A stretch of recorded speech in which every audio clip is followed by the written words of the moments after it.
to live stream right now. So welcome back everybody and councillors.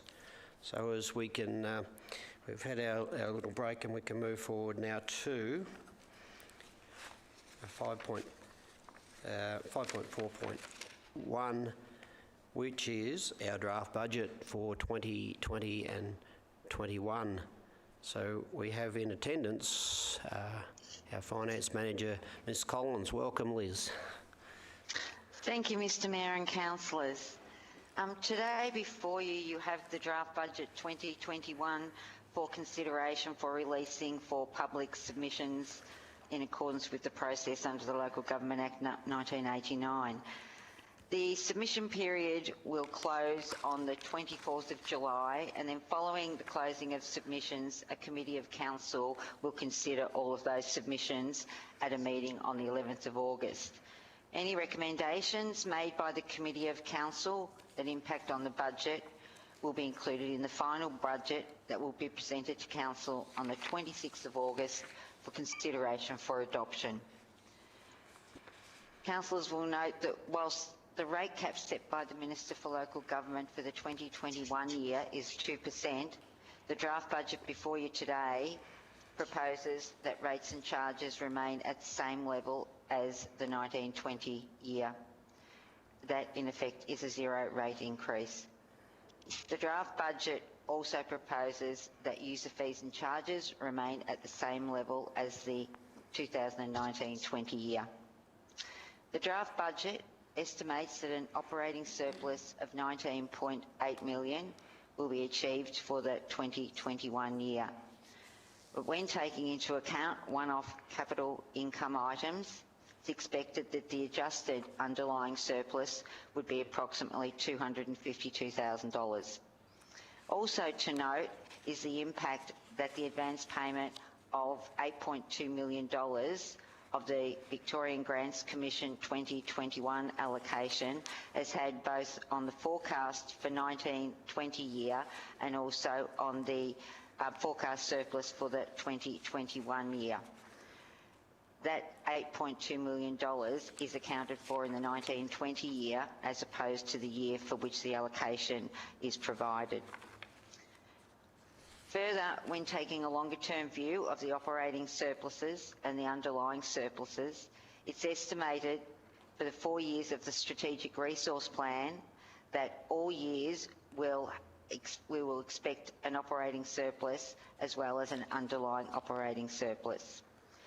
Council will note the significant capital works and major works program which is proposed for 2020-21 year. The capital projects totalling $58.6 million are included in the proposed 2021 budget. Over the 4 years of the Strategic Resource Plan is an average of $44.5 million planned for each year on average for capital works. There's also major landfill rehabilitation projects, both next year but over the 4 years, totalling $8.6 million, which is an average of just over $2 million a year for that period. Also to note is Council's end-of-year cash position, which is expected to average approximately $23.7 million over the 4 years of the Strategic Resource Plan. After taking into account the consideration for the amount of cash that's required to be held by Council to fund day-to-day operations and other amounts required to be held in statutory reserves, the unrestricted cash available shows that it will meet Council's day-to-day cash requirements as well as being able to plan for future major project cash requirements such as, for example, the replacement of the Raymond Island Ferry. The draft budget report presented tonight includes a recommendation that the draft budget 2021 be released for community submissions, as well as recommendations relating to Council's intention for the declaration of rates and charges for the 2020-21 year. I take the report as being read and happy to take questions. Thank you, Mr Mayor. Thank you, Ms Collins. Councillors, as Liz has said, she takes it the report has been read, so questions please.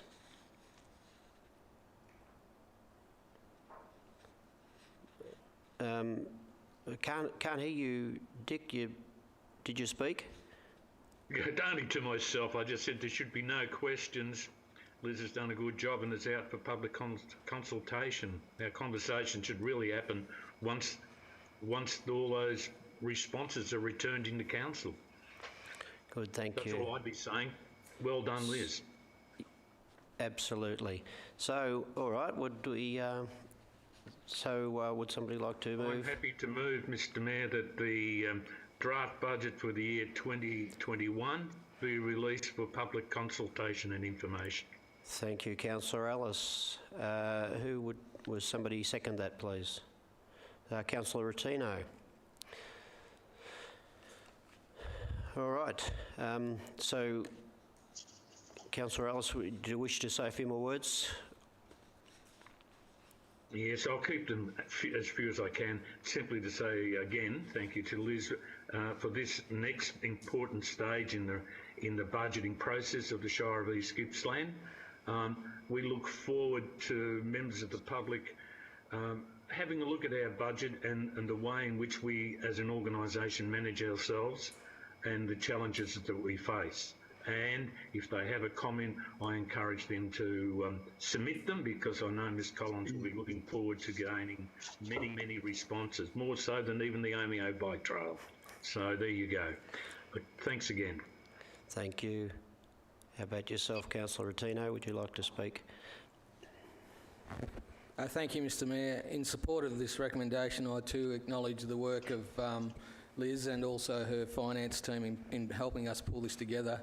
As you know, and the other councillors know, we've torn it apart and put it back together several times, and Liz has done that with a smile and provided lots of iterations and lots of scenarios for us to come to this final document to put out for public comment. And I think it's a fantastic, responsible and well-balanced budget. And what I'd like to speak to is the significant capital works program. As well as bringing in this budget, we've been able to provide a program that shows $58 million worth of work, and a lot of it's renewal work in East Gippsland. It's considerable infrastructure, together with several new initiatives. We also received significant government funding towards this capital works program in the vicinity of $20 million. Some of the key projects for 2020-21, the Lucknow Rec Reserve change upgrade, the road reseal program, including funding for dust suppression, which anybody that's lived on a gravel road really appreciates that work that we do each year.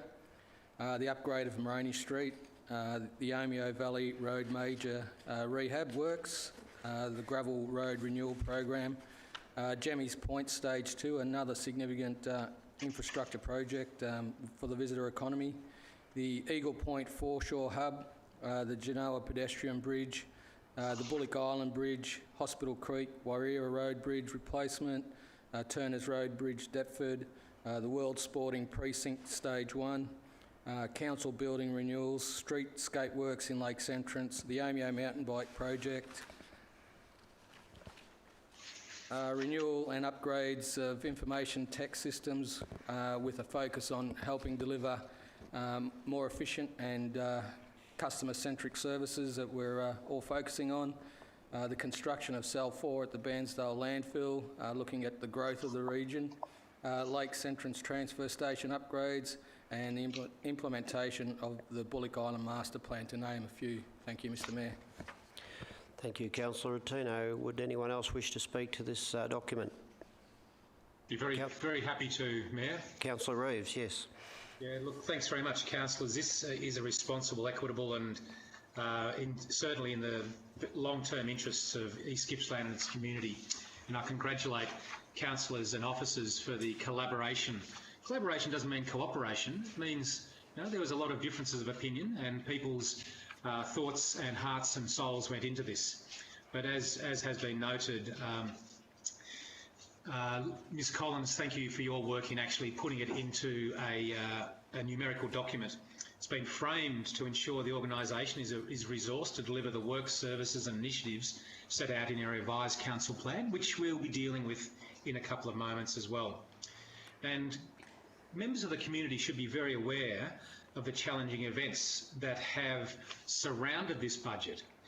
I mean, it's a cold, rainy winter's day here in the solstice, but we have been in the grip of drought, 6 months ago in fire and COVID-19. And despite that, and in spite of that, we have a budget that delivers a huge capital works project, and as has been noted, it still delivers the work, services and initiatives that we want.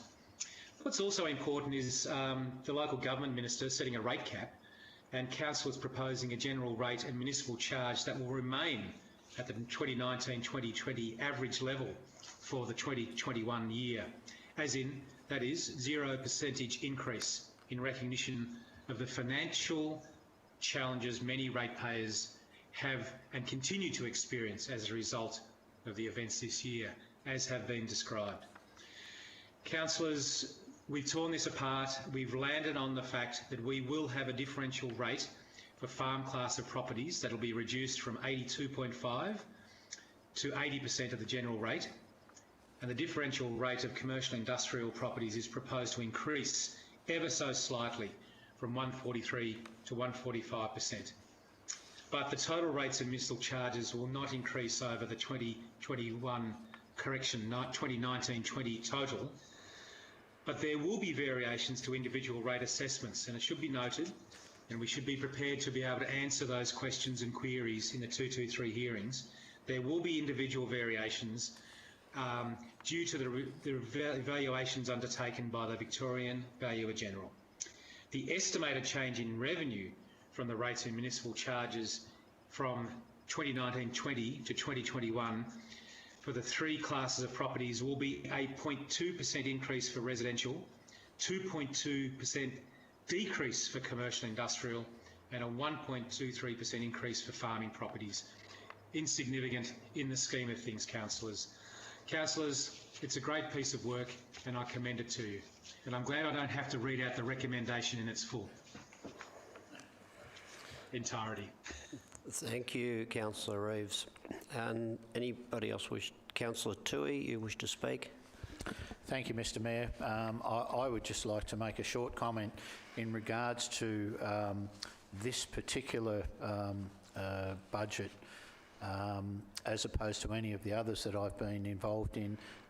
This is the most important budget that we have put up since my time in council, and I think it is a reflection of those things that both Councillor Reeves and Councillor Rotino mentioned, and there was a lot of work put into kicking this around and getting it to where it is. So I'm quite proud of what has been achieved by our staff, Liz at the helm, and I'm very pleased to be able to propose this to our community. Thank you. Thanks, Councillor Toohey. Anybody else wish to speak? I'd like to... Councillor Buckley. Yeah, just very briefly. I'm just a little bit disappointed that the municipal charge is still as high as it is. I thought there was moves afoot to reduce that, you know, and what happened there, you know, was going to come down a bit, I thought. So thank you. All right, well, if that's the last of the discussion, I think we probably could be at the stage of somebody to move it, please. I already have. Sorry, we've spoken so much. There's preamble here that we had prepared for us. Do you want me to reply or anything? I missed some of that because we were both talking at the same time, but I think at this stage then, if there's no more discussion, let's put this to the vote. So all those in favour? Good. That is unanimous. Of course, Councillor Peltz has left the meeting at this stage, so we have 7-0. Thank you, councillors. And thank you, Ms Collins.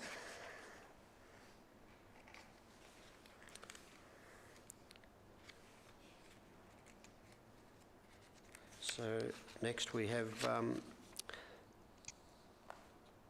5.4.2, which will be adoption of our revised procurement policy. So thank you, Mr. Cannizzaro. Thank you, Mr. Mayor and councillors. I'm speaking on the adoption of the revised procurement policy that's before you. Of note, council goes through a yearly process to review the council procurement policy. We do so as part of our statutory obligation under Local Government Act. The changes that we are reflecting in the revised procurement policy are minor to note, insofar as some of the thresholds have changed. We've made some amendments to record-keeping requirements, inclusion of insurance requirements, added environmental and sustainability content as well, given our recent climate change push with respect to a petition that was raised some time ago, and some minor changes given that we've had some organisational structure changes and job title changes. The recommendation is before you, and I'm happy to answer questions. Thank you for that. Councillors, do you have any questions for Mr. Cannizzaro? No. It's all quiet on that front. Yep. So Let's go. yes, okay. So this is moved by Councillor Rotino, seconded by Councillor Reeves. Councillor Reeves. Thank you. Councillor Rotino, nothing to speak to it. Councillor Reeves. No. No. Noted. And thanks for the marked up copy too and the minor adjustments there, Peter. All right. Thank you. Was that a wave to speak, Councillor Ellis, or?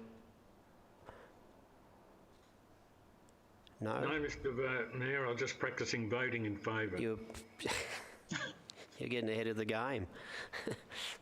All right, so I think we should proceed with the vote. Councillors, all those in favour? This also is unanimous. Thank you. Thank you, Mr. Cannizzaro. So now we have to, we're moving to 5.5.1, which is adoption of minor changes to our council plan from 2017 to 2021. So would you like to speak to this? I see Ms Aston's there, is she? Yes, thank you, Mr. Mayor. Good evening. I will pass directly to Ms Aston. Good evening. Thank you, Peter. Thank you, Mr. Mayor. Good evening, councillors. Councillors, as you'd be aware, council is required under the Local Government Act to review its council plan each year to determine whether it requires any adjustment. Following an internal review of the council plan last month, it was recommended by councillors that minor adjustments would be required for this final year of the council plan. So the council are now in a position to consider adopting these minor changes to the council plan. And just a reminder what they are, we updated the message from the mayor and councillors. There was an update to mayor and deputy mayor titles on the detail page. We also reviewed and updated the major initiatives for 2021.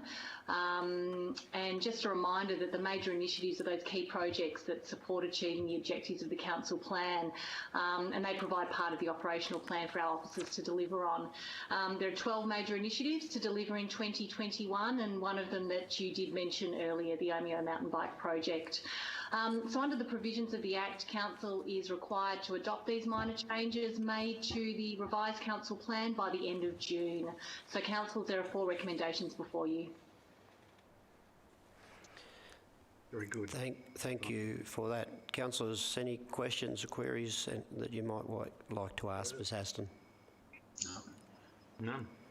It's all good. Straightforward routine. So, all right, so we've had, I've been preempted. I didn't get to ask those on the screen, but the 2 councillors sitting here in the chamber of, Councillor Rotino has moved it and Councillor Tui has seconded it. So comments, Councillor Rotino. Thank you, Mr. Mayor. As I mentioned earlier, it was pleasing to see you'd signed off, ready for this, these changes. It's been our guiding document for this, this term of council. Sadly, it is coming to the last iteration of it, and yeah, there's nothing else much to say other than we just get this through and come home with a wet sail. Thanks. Councillor Toohey? No. Speaker. Anyone else wish to speak to this, to our plan? I think Councillor Attino is absolutely correct in saying that we're coming to a very rapid close of this term of council. So, but thank you for that work, Ms Aston. And so, councillors, if there's nobody else wishes to discuss it, we'll put this one to the vote also. So, all those in favour? Good, thank you. That's also unanimous. Okay, 5.5.2. Now this involves sale of land at 565 Nungurna Road, Nungurna, and this is also endorsed by Mr. Canizaro, and I see that our senior property officer, Ms. Wiggy, is also zoomed in. So I'll go with you first, Mr. Canizaro. Thank you, Mr. Mayor and councillors.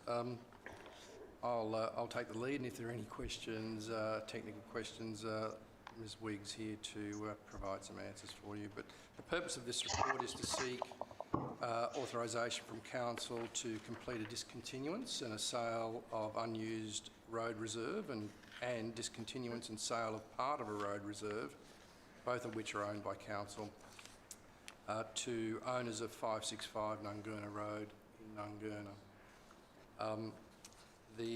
You have some, you do have some images as attachments as well that might make the visuals a little easier to understand. But it's to sell property in Appendix 1 marked C in red, also property marked D in purple as well.